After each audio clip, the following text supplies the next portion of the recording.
Albert Einstein once said, everybody's a genius, but if you judge a fish by its ability to climb a tree, it will live its whole life believing that it is stupid.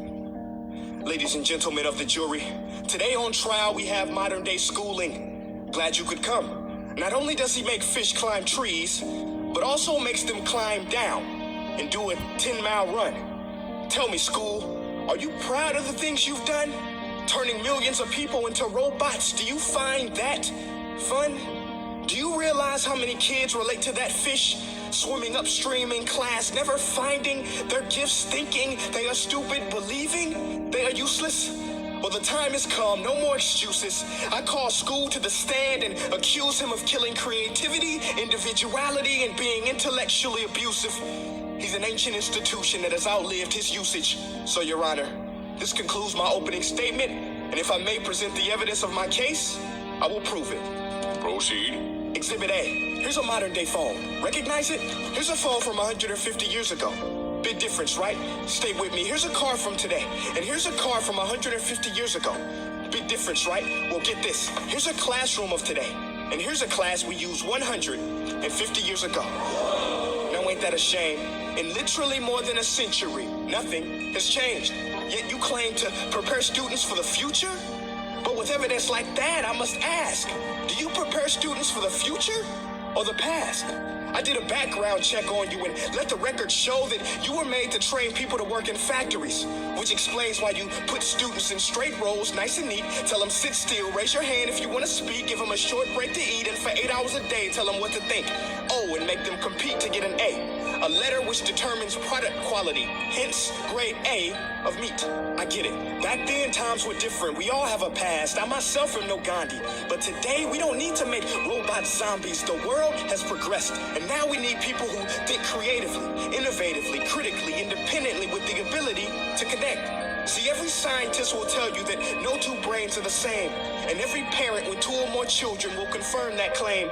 So please explain why you treat students like cookie-cutter frames or snapback hats, giving them this one-size-fits-all crap. Watch your language. Sorry, Your Honor, but if a doctor prescribed the exact same medicine to all of his patients, the results will be tragic. So many people would get sick, yet when it comes to school, this is exactly what happens, this educational malpractice, where one teacher stands in front of 20 kids, each one having different strengths, different needs, different gifts, different dreams, and you teach the same thing the same way?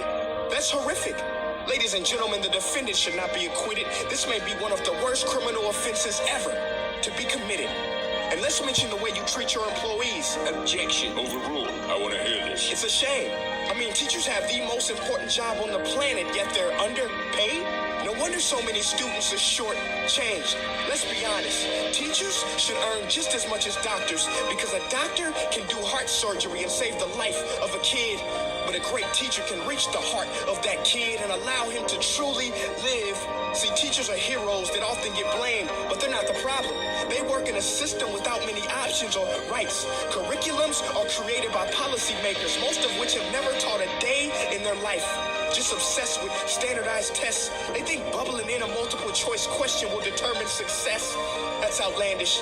In fact, these tests are too cruel to be used and should be abandoned, but don't take my word for it.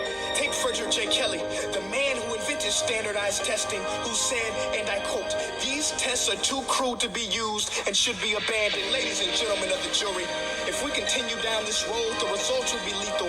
I don't have much faith in school, but I do have faith in people.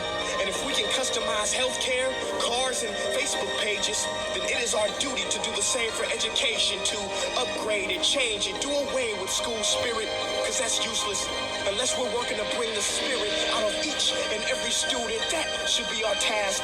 No more Common Core. Instead, let's reach the core of every heart in every class. Sure, math is important, but no more than art or dance. Let's give every gift an equal chance. I know this sounds like a dream, but countries like Finland are doing impressive things. They have shorter school days. Teachers make a decent wage. Homework is non-existent, and they focus on collaboration instead of competition. But here's the kicker, boys and girls. Their educational system outperforms every other country in the world. Other places like Singapore are succeeding rapidly. Schools like Montessori, programs like Khan Academy, they're is no single solution, but let's get moving. Because while students may be 20% of our population, they are 100% of our future. So let's attend to their dreams, and there's no telling what we can achieve. This is a world in which I believe, a world where fish are no longer forced to climb trees. I'll rest my case.